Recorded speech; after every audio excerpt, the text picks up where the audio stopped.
Shalom. Welcome to the Jewish View. My name is Rabbi Nachman Simon with the Chabados of Delmar, together with my co-host Mark Ronich of Statewide News Service, jbiztechphilly.com, and now columnist for the Jewish Press. And I'm having a lot of fun doing all of that. So with us today, we always like to have the arts on our program. View-Tammis Groft. She's the director of the Albany Institute of History and Art, which is celebrating its 225th year this year. I know. I'm just amazed. So welcome to the Jewish View, and I just want people to know we didn't take us 225 years to get you here. I'm not that old either. I'm 29 years old. Yeah, none of us have portraits in the attic, right? Tell us about that history, though. What's 225? The whole city is only 300 years old. I know. 1791 was the first. Yeah. So we were founded in 1791. So it makes us the oldest museum in New York State. Really? And the second oldest museum in the country. How do you like that? So, and the museum in South Carolina is the oldest, and they were founded in 1773. But when you think of a museum and think of the Albany Institute today, in 1791, it was a little bit different. It was really more of a learned society. It was modeled after the Royal Society in London, which was founded in 1660. And in our institution was really formulated by the New York State Legislature. So we were unofficially part of the New York State Legislature. The goal was to give a variety of papers and have discussions related to the industrial arts and agriculture, so that it would help the citizens of New York State become more successful in those endeavors. And that was before Albany was designated as the state capital, right? Well, yes, you're absolutely right. So 1797. Kingston and Poughkeepsie were the capitals before Albany. Absolutely. So when we opened our doors, we were based in Federal Hall in New York City. That's what I was going to say. Where your location now is on Washington Avenue. Right, but in 1791 we were in Federal Hall, and eventually, as the New York State Capitol finally came to Albany in 1797, as the legislation discusses, the forerunner of the Albany Institute came to Albany, and we had what you would call rented rooms, or rooms in the New York State Capitol, and that was how it all worked out. And what was the name of the Albany Institute of History and Art before? Because you wouldn't call it Albany if it was in Federal Hall in New York City. No, exactly. So it was called the Society for the Promotion of Arts, Agriculture, and Manufacturing, and which was then called SPAM, which has a little bit different point of view than as it does today. So SPAM, so Society of Promotion. When did you move to this Washington Avenue? We moved in 1907 when we built the building. Oh, 100 years So ago. yeah. Well, but what was interesting is there was an event in Albany in 1886. It was the bicentennial of the city of Albany. And there was an exhibit down in front of City Hall at the Academy Building, the Albany Academy Building, which is now the new City Education Building. And there was a big exhibition, 4,000 objects, 25,000 people came through the doors. So it was that point the people in Albany decided to have the Albany Institute, because by then it was called the Albany Institute, right about 1820, join forces with an art gallery and a historical gallery. And then that is really the roots of the Albany Institute, and it's why we're called the Museum of History and Art. Very interesting. You know, I've been there, of course, because of number one, I love history and I do love museums. And one of the major, can I say the biggest exhibit is the Egyptian? I know to me it's pretty big. I never measured it. Absolutely. It's the most popular exhibition we have at the Albany Institute. Say, how did you get, a little bit, when I take kids there, I write New York City or Washington, how does Albany, why do we have those mummies? Well, it's nice to see them, but how did you acquire them? It's a great question. So when we opened our doors on Washington Avenue in 1907, the board of directors said it was just like the Met, just like the Philadelphia Museum. And if we all walked in there that day, we would have seen art, decorative arts, historical artifacts, and ethnographic materials from all over the world. You know, think about the Met, think about the Philadelphia Museum, because the board of directors said in order to be a real museum, you have to have real Egyptian mummies. So people from Albany were appointed to go to Egypt, and at the Cairo Museum in Egypt, they were selling mummies, not kings and queens, but in our case, priests, to educational institutions, because they had just discovered this huge cache of new mummies, and they just didn't have enough room. So if you were a qualified educational institution, you could purchase mummies from the Cairo Museum. Yeah. 1907? So 1907. Right at the beginning. Right at the beginning. And then what happened in 1926, the board of directors changed the mission, and they decided they would collect art, decorative arts, and historical artifacts related to the art, history, and culture of the upper Hudson Valley from the 17th century to the present. So all of those other European materials, all of the other ethnographic materials were all sold. And so what we have in the museum today, which is 35,000 objects, 1 million documents in the library, all have some relationship to the history of the Upper Hudson Valley. The mummies, of course, are related to the history of the museum, because the board of directors thought it was so important to have mummies. Well, I have to tell you, in May, I have a great promotional day for you. Okay. Have Mummy's Day. Oh yes, Mummy's Day. Yeah, yes, lousy. Yes, I know. The second Sunday. You know, it's a great idea. You're not the first, and you won't be the last. Okay. But you know, we are on the Jewish View, and I use, when I teach children, one of my 10 jobs, I teach it to my Maimonides Hebrew Day School. And of course, Egyptian history is an intrinsic part of the Jewish history. I mean, the Bible, the Exodus story. And, you know, I tell them about, you know, I like to frame into real, when you talk to kids, you know, some of you talk about animals or forests, and I'm a proponent of, you know, like you're talking about the Revolutionary War. Let's go to Saratoga, you know, you see, you know, what I'm saying is they're talking from a book. I mean, you can't go over to World War II where you're going to go to Normandy. But I'm just saying, when you can, I just like hands-on, because to kids it becomes real. And I talk about, you know, the Jews were enslaved in Egypt. Go to the, you know, Washington Avenue Museum, and you see what life is all about. Or, you know, then, because I'm teaching Judaism, they were worshiping idols. So I remember that they have a lot of these idols. See what they were worshiping. The news was to believe in one God, you know, what kind of lifestyle that they were living, and being enslaved and looking pyramids or the different cultures. So I, you know, I like that hands-on for kids to become real to them, not just reading out of a book or even with a few pictures. So I have to ask you, did you ever open up the mummy tombs and make sure that there's a real mummy, a real mummified individual in there? Well, funny you should ask that question. I mean, we have 2 mummies at the Albany Institute.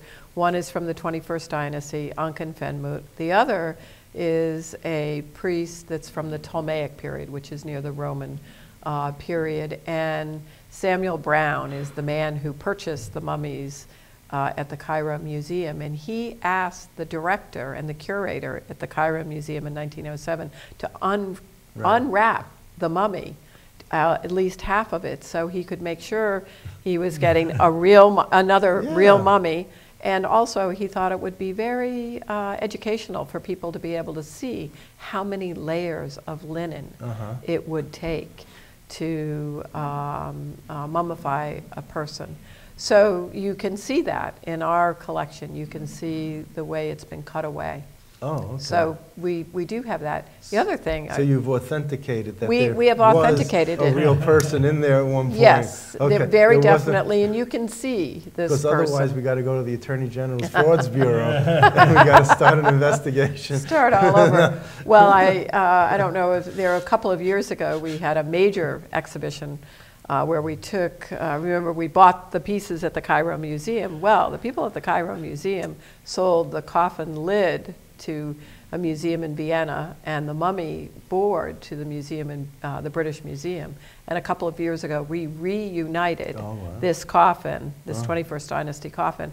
And when we purchased the two mummies, the people told us we were buying a man and a woman. I don't know how they knew, but that's what they told us. So we had them CAT scanned and X-rayed, and it turns out we thought we had a man and a woman. We now know very definitely that we have two men. So that new technology, you have new scholarship combined with science and new technology, and we were able to learn a lot more about our mummies. You think you know everything there is to know, but science is always changing. Aside from the male anatomy, how else did they know that it was a man? It's really looking at the brow, the structure of the brow. There's also the structure of the back of the skull. Really? And in the pelvic region, there are differences, but in this, there are differences, bone structure differences. And that's basically how they... and the density of the bones and certain other things. So it was fascinating. It was absolutely fascinating. Yeah, that's why I asked, because it seems like it seems fascinating. Besides the Egyptian all these years later. exhibit, you have temporary exhibits going on? We do. We try to have, the Egyptian exhibition is always on view, so that's very important long term. We also have a long-term exhibition on colonial Albany. Who are the people who lived and settled this area in the 17th and the 18th century, and that's very popular with school groups. Other temporary exhibitions, we have one called 50 Objects, the Capital Region in 50 Objects, and that is a community curated exhibition. In other words, the curators at the museum, we created an outline and we worked with the Times Union and we asked the community, the readership, what are the most, what would you say are the significant people, places, and events that happened in the Hudson River Valley? Well, Nipper is like one of them. Well, so funny you should bring up Nipper. All the curators, the historians, we didn't have Nipper on the list. It was the #1 response from the community, which says why you should ask your community. That's right. You know, you have to involve the community, and I feel very strongly about that. So we have a lot of exhibits where we invite the community to help us, because after all, we're creating exhibits for our community. So I have to tell you that a friend of mine who grew up in Albany in the 50s had told me that they used to dress up Nipper at different seasons. Really? And they used to put sweaters on Nipper in the fall and a big coat on Nipper in the winter. And they used to really get up to the top of the roof there and just really take care of Nipper. You know, that's a great story. No one's told me that story. So I'd be very curious if anybody has any photographs of this. Wouldn't that be a lot of fun? That would be. That is great, because in our library collection, we have about 1 million documents, including over 100,000 photographs documenting the city and the region, starting from the 1850s. So it's a great collection. What about the collection. Albany Jewish history? I know there have been a few books written about that.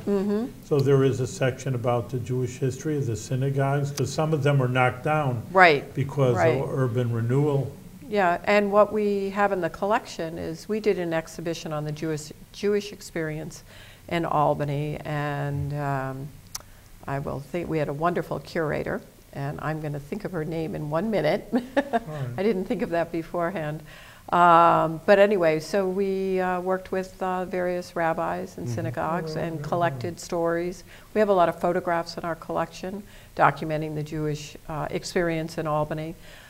We also have portraits, Mr. and Mrs. Hamburger. They're wonderful portraits that are document earlier. They're traveling from Germany to Albany in the 1840s. We have a great Kiddush cup in the collection and lots of photographs, wonderful photographs documenting the businesses in Albany. You mentioned Hamburger because one of the memorial plaques is at Beth Abraham Jacob. Really? Yeah. Is it really? I always laughed when I saw Hamburger, you know, because I think of Perry Mason and Hamilton Burger and Hamburger. Right. Okay. So I wonder if that is. You can match some of your photographs with the memorial plaques at Beth Abraham J, because they saved them from when it was Sons of Abraham, and when it was the Hamilton, the Herkimer Street Synagogue, which was also built in 1907. Yeah. The cornerstone says 1907. Yeah. So, if you know, what I would strongly recommend that maybe you have, you know, the week before Rosh Hashanah or the week before Passover, that you have open up and just make the Jewish collection, so that more and more people, because we're a crossroads here, for people traveling between Muncie and Montreal and Boston and Toronto, and you know, we really have a lot of people who could come through and be real interested in this. And we did just install a small exhibition highlighting the collections that I just mentioned that have been on view at the museum. So, and I also, Dr. Beth Clopet was the curator for the exhibition, and it was quite a number of years ago, but I just had to think about that. Clopet? Yeah. Yes, thank you. Let's deal with numbers now. How many people go through the museum? When are you open? During the year, well, how much does it cost to get in? Sure. How much does it we cost to have get out? about 25 to 30,000 people come through the Albany Institute, and that also includes a lot of the school groups. We have about 10,000 school groups. You know what? It's not anything personal in your museum, but I heard that, like, you go to New York City Sunday, is like. My kids actually went down there, and they said it's like a block long just to get to a museum. And then when I went downtown one time, it's like, I hate to say it, but Albany's like dead, you know, on a Sunday. I mean, it's nothing, your museum, it's a shame that, you know, people don't, you know, come to the... You're absolutely right. I mean, there aren't a lot of people who live downtown, which, but I think that's changing. You know, I think there are a lot more people living downtown. I live actually over a couple of blocks from the Albany Institute, so there are a lot of families and all of that. And in terms of our hours, we are open Wednesdays, Thursdays, and Fridays, and Saturdays from 10 until 5. Sundays from noon till 5. But we're also open on Thursday nights. We're open from 10 to 8 on Thursdays. So we are free to the general public at starting at 5 o'clock. 5 o'clock. 5 to 8, so 5 to 8. 5 to 8. And then we also have free federal holidays, and we have support from M&T Bank. And these are days, they're Mondays, and most museums are closed on Mondays, so we get anywhere between 500 to 600 or 700 people on these Mondays, because we have activities, we have a lot of children's programming, art-making programs and lectures and that type of thing. Are there art classes, because it is a museum of history and art? And art, yes, there are Saturday mornings, there's an Art for All that occurs all day on Saturday for art-making activity. But the Thursday night programming, we have done some art-making activities, and it really depends. We're looking at broadening our audiences. But Sundays are also very helpful. I think the hours on your website, if you see what I circled there, it says you're open from midnight. Oh, we're open till midnight. From Ooh. midnight, too. Well, it says 12 a.m. 12, yes, so 12 after midnight. So I think you need no, wait a minute, 12 after 12 a.m. would be midnight. Oh, 12 right. p.m. would be noon. Oh, lovely. You're up there at the you know, museum, I live at the museum. You know, I have a little camp couch. So I need to thank you very much for showing me that. You can have that. I can have that. We will correct it. The other thing we've done. Because I don't want anyone knocking on your door at midnight saying you said you were open. We said we were open. Well, you'd be the only one there, I think, except for those mummies, by the way. The mummies would be there. Make a good film over here. You know, right. So and we did open a cafe as well. And our cafe are the same hours as the museum, but the cafe is open on Tuesdays. So you have it says something about Van Rensselaer's death in 1839 was a setback for the Institute. Its functions were also duplicated. What happened with, why was Van Rensselaer's passing setback? Stephen Van Rensselaer III was what we all would call a Renaissance man or a well-educated person at that particular time. When is Well, he died in 1839, yeah. so it was the late 18th century, early 19th century, and he was very involved with RPI, and RPI was very strong in the areas of practical applications of science. And so there was a time and the Albany Institute during that time period was also interested in science.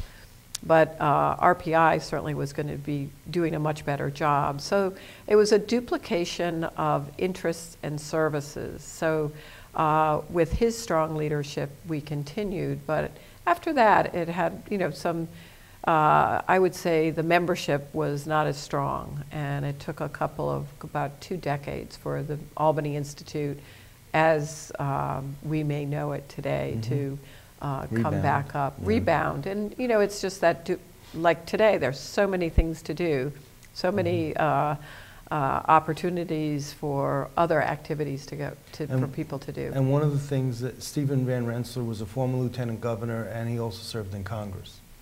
So he was a prominent individual in our New York society. He wasn't the first Rensselaer, though. I mean, he's like the Rensselaer County. Yeah, but not the first. His probably. I think it's an old family. That's what I'm saying. It is. Well, the whole reason, perhaps, although that's a pretty broad statement, but Killian K. Van Rensselaer was the first patroon, and when Albany was founded, I would say it was a trading post with the Dutch West India Company. Yes, I thought he was. So Killian, a lot earlier. Yep, in the 17th century, and he was given 40,000 acres of land. Should have held on to it over there. The biggest land giveaway in history.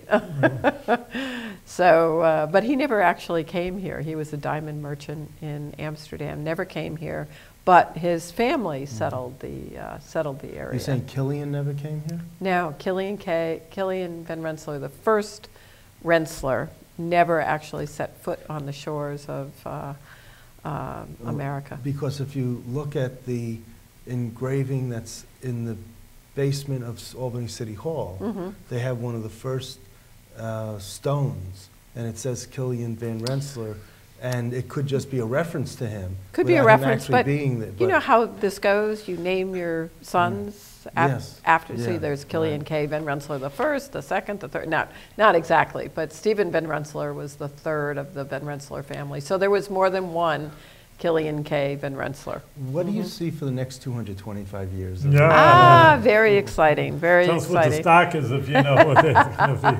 Oh, if only I could predict that. Well, one of the things that I like to say about the museum is we have been around for 225 years. We have changed our location 7 times. We've changed our name 7 times. So we're very nimble, and we're always want to reflect the community where we live and in the changes in times and people's needs and interests and that type of thing. So I think if you're willing to change and willing to work with your community curated exhibitions, being open different hours so that we can broaden our community. I hope that we continue on in that vein. Museums, one of our number one job is to preserve the collections because we're preserving the history of the people who have lived and worked here over 225 years in our case. So if that's our number one responsibility, and if we continue doing that and making all of these collections available and interpreting them. You'll be fulfilling your mission then. Yeah. But just what to add on, are there any projects to add on to history? Well, I mean, adding on to the museum, we have 3 floors of state-of-the-art storage. And that our last construction process was to bring in climate control, security, and storage. I would say going forward that the museum, if I were running the museum in 225 years from now, I would certainly expand the museum because we have wonderful things in storage that people don't get a chance to see very often. so that you would like to have a lot more of your things on storage. You're tight, though. I mean, the property, where would Yeah. you It's even 1.5 see acres. it? Yeah, but we have a parking lot. That's a pretty cool thing. We have a parking lot. So just imagine maintaining your parking lot, but building up. And All right. over the parking lot and then building. Right, That's Yeah. interesting, exactly, yeah. exactly. And then we would have more physical space for exhibitions so that you can take things out of storage and have them on view and accessible to everybody. That's interesting, You know, websites are great. We have wonderful collections on our website, but still, I think we as a population will always want to see the real thing. You know, how big is it? What does it look like? Not that everybody can pick it up and, rattle it around or anything, but still to be able to see the real I know it's thing. interesting, but once you take my mind that some people argue, when you look at a museum and, your eyes go rolling your head after 2 hours standing up, looking at 2 hours, things. yeah. That's museum fatigue. I'd give it about an hour. I know, but some people are there Yeah. and they say, and then you start reading it, and how much can you read already Right. and absorb? And they said, well, if it would just be on a website, then I could just read it in my living room and sit back and I yeah. saw, you're right, the real thing is the real thing, but just to read all the little print, and some people are curious. I am. Sure. A lot of times I read Yeah. everything about it. Is that something that's in the works? I mean, when you say the website, maybe I should go onto the website. You should should. definitely What's the go name of onto the the website? website, What is www.albanyinstitute.org. All right, Yeah. good. Mm-hmm. Oh, we'll have to visit it and also go on the website. Yeah. Mark, you wanna come with me? Yeah, we're gonna definitely go. Yeah, you're just on the block. Your museum is on the U.S. National Register of Historic Places. Correct. I don't believe we said that, so I wanted to plug that. Right, thank you very much, That was right. that- And the building was built as a museum in 1907. And I think you were added on, like, in the bicentennial, July 12th of '76, as designated. Yes, because we Yeah. have two historic buildings. Oh, where's the other one? Well, one is the museum, and the other one we call the Rice House, Yeah, which is also a historic property. the Rice Building The that's Rice across Building. the street. No, it's now all one complex. So Oh, we have the okay. Rice House, which Oh, is a okay. yellow Flemish brick building that has the big banner that says Albany Institute I of see. History and Art. And there's what we call an atrium, Yeah. which connects the two buildings. And then the other building that's set back a bit is the museum building from I 1907. really like the atrium. That was done about a little more than 10 years ago? Yeah, exactly. 14 years ago. We Yeah. reopened in 2001. I think that was a phenomenal Yeah. addition and made something that seemed dated really more modern Right. and Yeah. brought to life. It's the it's the It's- glass In the It's- museum? Right. outside. You know, when you pass by, you see this. Well, I These didn't glass know there was a windows. special name for it. And Yeah, it's called an atrium. atrium Yeah. because it's 3 floors and there's stairways that go up. You have wonderful seminars there Mm-hmm. at the museum, but you also have wonderful legislative receptions there as well. We have, right, we have a lot of different activities. So for example, Bill Kennedy, our one Nobel, or our Pulitzer Prize winning Yes. author, came a couple of weeks ago to talk about how Albany influenced his books. And we had about 150 people there for that. So, so we use it for educational activities. Do you have an email list that where you send out information to people? And in fact, of course, I would love everybody to become a member because then you can come into the museum for free as a member. But we also have an email list. And if you contact the Albany Institute, you can just ask to be on the list and you Right. get all of the information Because I wish sent I had known every week. that William Kennedy was going to be there. He was my teacher at University at Albany Oh. for English. Yeah. And he was writing Ironweed at the time. And we weren't paying attention. He wasn't the best teacher. He's a better author. And he just said, look, you're not interested in what I'm teaching. Leave if you want to. And those who want to stay can stay and listen to this book I'm writing. Oh. So about 5, 6 of us stayed. and he told us about ironweed in Old Albany and how what it was nice. like with the flop houses and all that. And, you know, I was just enthralled, and then all of a sudden I see it on the screen at the Palace. I'm like, wow, this is what he was talking about. Right. So, well, in our 50 Objects exhibition, a man wrote in and said that William Kennedy should be one of your 50 objects. And he'd like to see him sitting in the exhibition in a chair with some whiskey for 3 months. So I emailed Bill Kennedy, who uses our library quite a bit, and I told him what had happened. I said, do you have anything in your collection that you can lend to the exhibition? So when you come to the exhibition, you will see this great photograph of Bill Kennedy as a younger man in front of a typewriter, and we have the typewriter in the exhibition, the photograph, and one of his sheets from when he was reading Ironweed. One thing Bill Kennedy said is he is forever editing his own things, and he can have a stack 4 feet high of edited manuscripts that he keeps going back on. On Broadway in Albany, they do have a company that manufactures ironweed whiskey. Yes, I know, I know. So I do have a bottle of that. So do you really? Yes, good, I do. Good, so anyway, thank you very much. You're for coming. quite welcome. This what a is pleasure. Really, thank you for inviting me. Thank you very much. Continue good work, and Mark and I are going to visit, and I hope all our viewers come and visit you too in the Institute of History and Art, and I look forward to it, and continue with your good work with good health. Yes. Great. Thank Continued you success. very, very much. What a pleasure.